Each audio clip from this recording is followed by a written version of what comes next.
नमस्कार, आप देख रहे हैं पॉलिटिकल आइडिया और मैं हूं प्रदीप कुमार। मित्रों, आज हम इस वीडियो में बात करेंगे कि किस प्रकार से भारतीय जनता पार्टी और संघ परिवार उत्तर प्रदेश की धरती से बंगाल के चुनाव पर सीधा सटीक निशाना लगाने का प्रयास कर रही है। मित्रों, जिन 5 राज्यों में 2026 में विधानसभा के चुनाव होने हैं, उन 5 राज्यों में केवल एक राज्य में वर्तमान में बीजेपी की सरकार है, वो राज्य है असम। और जहां भारतीय जनता पार्टी अपने बलबूते पर सरकार अगली बनाने का सपना देख रही है, वो राज्य है बंगाल, जहां ममता बनर्जी का 2011 से लगातार 15 वर्षों का शासन ममता बनर्जी पूरा करने जा रही है। इसके अलावा जो अन्य 3 राज्य हैं, तमिलनाडु, केरल और पुडुचेरी, तो पुडुचेरी में एक बहुत ही केंद्र शासित प्रदेश है, लेकिन अन्य 2 जो राज्य हैं, केरल और तमिलनाडु, वहां पर बीजेपी केवल अपनी उपस्थिति दर्ज कराने की लड़ाई लड़ेगी, लेकिन सरकार बनाने की लड़ाई, असली लड़ाई बंगाल में होना है। और उसके लिए बीजेपी कैसे उत्तर प्रदेश की धरती से पूरा का पूरा संघ परिवार एकजुट होकर कैसे बंगाल के चुनाव पर निशाना साध रही है, इसकी चर्चा हम करेंगे आज इस वीडियो के अंदर। मित्रों, भारतीय जनता पार्टी, जिसकी 1984 के लोकसभा चुनाव में मात्र 2 सीटें सांसद थे लोकसभा में, ये 2 सांसदों से 2019 के लोकसभा चुनाव में 303 सांसदों तक का जो सफर भारतीय जनता पार्टी ने पूरा किया है, उस सफर का केंद्र ही रहा उत्तर प्रदेश। उत्तर प्रदेश से ही भारतीय जनता पार्टी का विजय रथ जो निकला, वो आप कह सकते हैं कि पूरे देश भर में दौरा और फिर 303 सांसदों की पार्टी बीजेपी को बनाया। तो उत्तर प्रदेश उसका केंद्र रहा, और जो मुद्दा सबसे बड़ा केंद्र बिंदु रहा इसका, वो मुद्दा था हिंदुत्व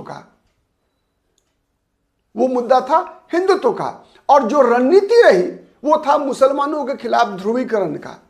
तो बीजेपी केंद्र हो गई, उत्तर प्रदेश बनी केंद्र, जहां से निशाना साधा गया पूरे देश भर में। ठीक है, उसके बाद बाबरी मस्जिद और राम मंदिर का मुद्दा। मैं ये केवल दिखा रहा हूं कि कैसे इस चुनाव में उत्तर प्रदेश पे गतिविधियां उत्तर प्रदेश में और निशाना बंगाल चुनाव में। राम मंदिर का मुद्दा, हिंदुत्व, इसके माध्यम से बीजेपी को आज 303 के सांसदों की पार्टी बनाने में जो मुद्दे सबसे ज्यादा प्रभावी रहा, वो रहा यूपी, राम मंदिर, हिंदुत्व नहीं, और मुसलमानों के खिलाफ ध्रुवीकरण।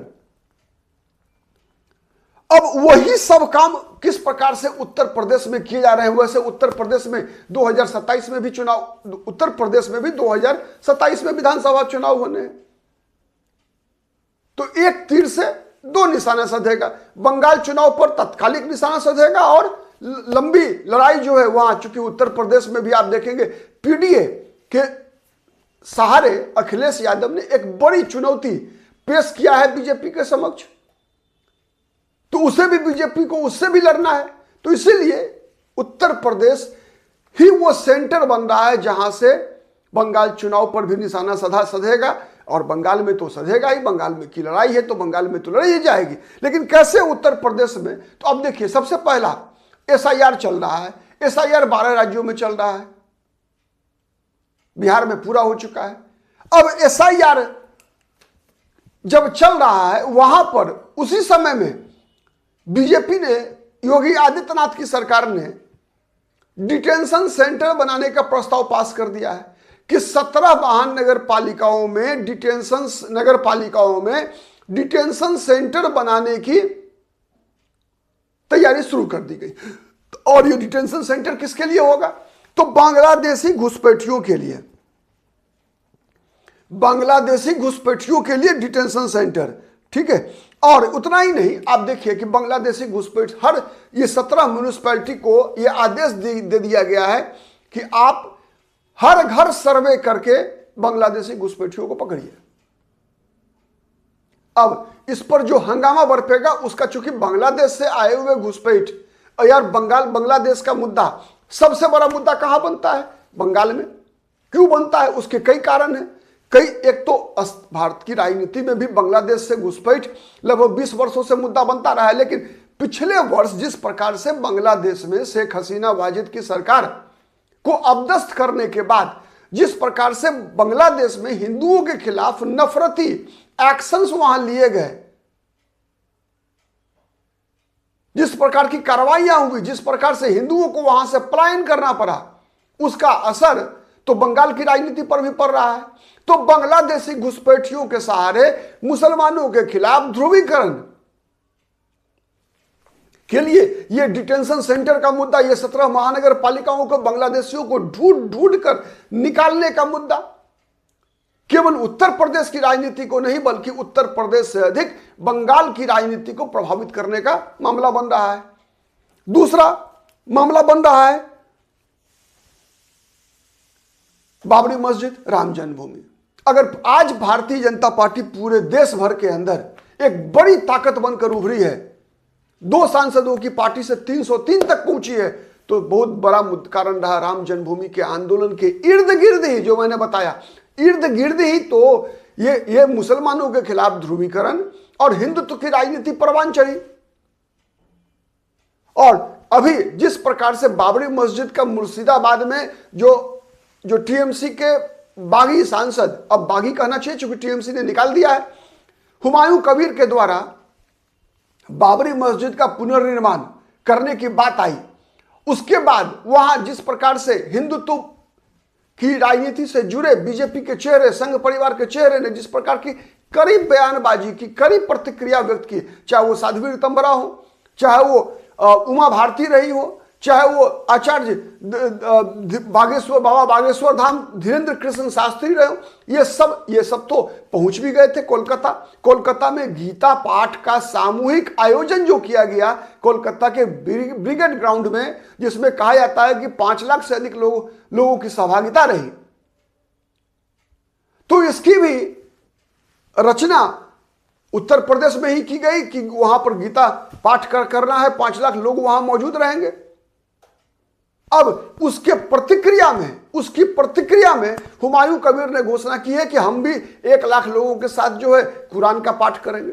तो ये जो ध्रुवीकरण की राजनीति है, ये जो विभाजन की राजनीति है, अब आप इसका मतलब समझ सकते हैं कि बंगाल की राजनीति पर इसका क्या असर पड़ेगा। और इसके लिए पोस्टर बॉय बने हैं स्वामी रामदेव, धीरेन्द्र कृष्ण शास्त्री, साध्वी ऋतंबरा, उमा भारती। आपको याद होगा उमा भारती और साध्वी ऋतंबरा की जोड़ी, क्योंकि बंगाल में मुख्यमंत्री कौन? मुख्यमंत्री है ममता बनर्जी, एक महिला है, ठीक है। अगर ममता बनर्जी के तिलिस्म को तोड़ना है तो साध्वी ऋतंबरा और उमा भारती से बेहतर चेहरा हो नहीं सकता वहां पर।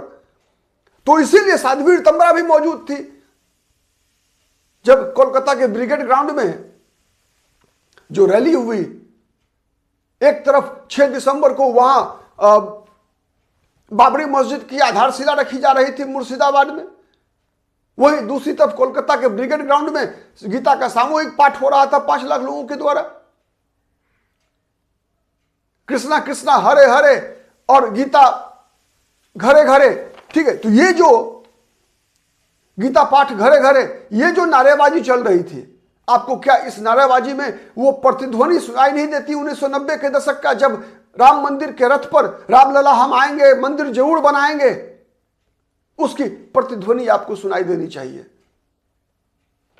तो ये सब जितने भी आयोजन किए जा रहे हैं, अब उसी के साथ आपको पता है कि बंगाल की राजनीति में भगवान श्री कृष्ण का क्या महत्व रहा है, क्या स्थान रहा है।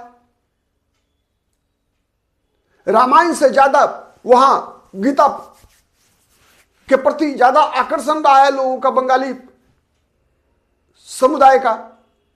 और इसीलिए अब देखिए कि वहां उत्तर प्रदेश की मथुरा से देवकी नंदन ठाकुर के द्वारा मथुरा मुक्त कराने का आंदोलन की पदयात्रा की शुरुआत कर दी गई है। अयोध्या की जीत हमारी है, अब मथुरा की बारी है। अयोध्या की जीत हमारी है, अब मथुरा की बारी है। और ये पदयात्रा देवकी नंदन ठाकुर के द्वारा शुरुआत की गई उत्तर प्रदेश की धरती से। निशाना तो बंगाल का चुनाव है।